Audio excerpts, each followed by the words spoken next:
Today we're at Johnson's, which is one of the most important vineyards in Coonawarra.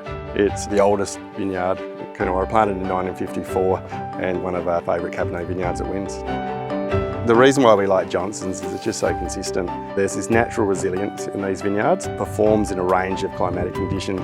Over the lifespan of this vineyard, it's seen droughts, it's seen wet seasons and consistently performs well.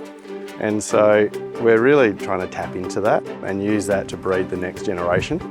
We've got 99 babies here, which is the first generation of the work we're doing with the scientists at CSIRO. We're going to see what is going to perform well in the future.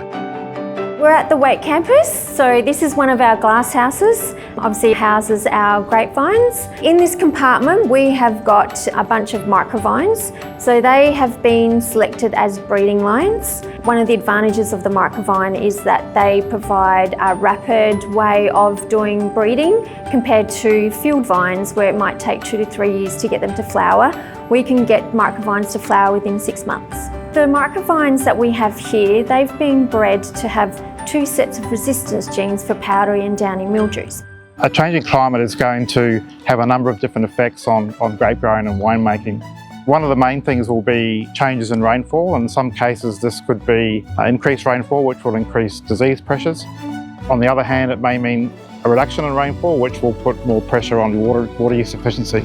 At Wynns Coonawarra Estate, like all vineyards in the world, we're experiencing climate change, and generally it means a more variable grape growing climate. So we want to try and be ready for greater climatic variations, and we will be able to use these traditional plant breeding techniques and ultimately the babies or the progeny that we select to really help us have a more resilient vineyard, and also one that requires less inputs.